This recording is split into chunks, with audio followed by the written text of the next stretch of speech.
కేంద్ర ప్రభుత్వంలో కూడా జోడో యాత్ర చేస్తే రాహుల్ గాంధీ అంత చోడో యాత్రలు అయిపోయింది. మమతా బెనర్జీ వెళ్ళిపోయింది, వాళ్ళ ఇండియాలో కూటమిలోకి వెళ్ళి ఆప్ వెళ్ళిపోయారు, పంజాబ్ వెళ్ళిపోయారు, నితీష్ బీఆర్ ఆయన వెళ్ళిపోయాడు.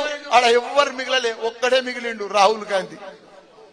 ఆయన ఎవ్వడు వస్తలేడు. ఇండియా కూటమి లేదు, పీఠమి లేదు. అంతా వాళ్ళు మనని కేసీఆర్ ను ఇన్ని అభివృద్ధులు చేస్తే మన కేసీఆర్ ను బొంద పెడతా అంటారు, మన బీఆర్ఎస్ పార్టీ బొంద పెడతా అంటారు, పని చేసిన వాళ్ళు బొందలు పెడతా అంటారు. వీళ్ళకి ఇప్పుడు బొందలు పెట్టేటోడు తయారైండా మోడీ. వీళ్ళని ఇడివాడు ఇట్లా గొంతు పిసికి పిసికి పుట్టని పిసికినట్టు పిసుకుతాడు. ఆ మోడీ సంగతి వీళ్ళకి తెలుసు. ఇదివరకు పోయిన 5 ఏళ్లలోనే 8 మందిని పిసికేసిండు. ఇప్పుడు ఇంకా 3 బాకీ ఉన్నాయి. ఈసారి మొన్న ఎంపీ ఎలక్షన్స్ కాగానే పిసికి పిసికి పిసికేసారు. వీళ్ళు అనుకుంటారు పేద మేము ఉద్ధరిస్తాం, ఇడా అది చేస్తాం ఇది చేస్తాం అనుకుంటారు, కానీ ఏమీ చేయలేరు.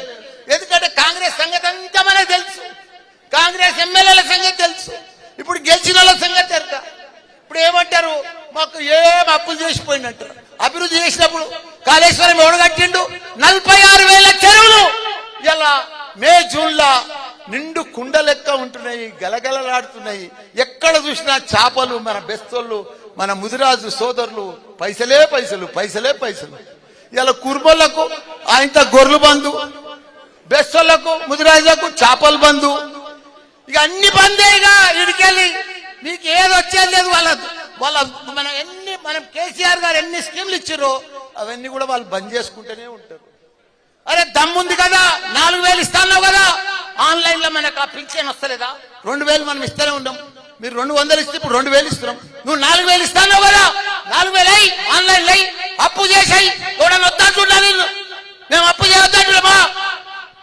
అప్పు చేసి పేద ప్రజలకు ఏదైతే మాట ఇచ్చినో ఆ మాట ప్రకారం అయ్యి రైతు బంధు అయ్యి 15,000 ఇస్తాను కదా. ఇప్పటిదాకా అతి లేదు గతి లేదు, 2 ఎకరాలకు వేస్తున్నాం. అప్పుడు అవి దేనికి సరిపోతలేవు. ఇదే ఆ లెక్కను.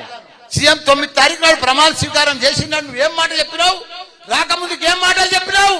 నేను 9 తారీఖు అన్నే చేస్తా, ఇందిరమ్మ సోనియమ్మ రాజ్యం అన్నావు. ఏది రాజ్యం? ఎక్కడ రాజ్యం? పైసలే లేవు. ఉన్నాయని ఎప్పుడు వచ్చినాయని వాళ్ళు ఏమంటారు? ఇంకా మేము లంక బిందెలు వచ్చి ఉంటాయని అనుకున్నాము, మాకు ఉట్టి బిందెలు అన్నారు. లంక బిందెలు పెట్టిపోతే వీళ్ళు అంతా పంచుకుందరు. ఇక మంత్రులు మంచి ఒక్కరికి అవగాహన లేదు, ఒక్కరికి అడ్మినిస్ట్రేషన్ లేదు, ఒక్కరికి కరెక్ట్ పరిపాలన తెలియదు. మన సీఎం కేసీఆర్ ఒక గొప్ప మహాత్ముడా. 40 ఏళ్ళు చరిత్ర ఉన్నది ఆయనకు, రాజకీయం చరిత్ర.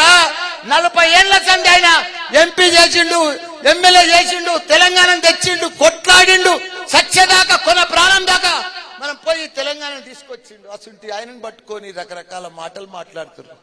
ఎంత ద్రోహం, ఎంత మాయమాట. ఇదే వాళ్ళ మర్యాద, ఇదే వాళ్ళ క్రమశిక్షణ, ఇదే వాళ్ళ పార్టీ లక్షణాలు. అభివృద్ధి చేసినానే చంపుతారు, అభివృద్ధి చేసినానే బొంద పెడతారు. ఎంత ద్రోహం. పైన భగవంతుడు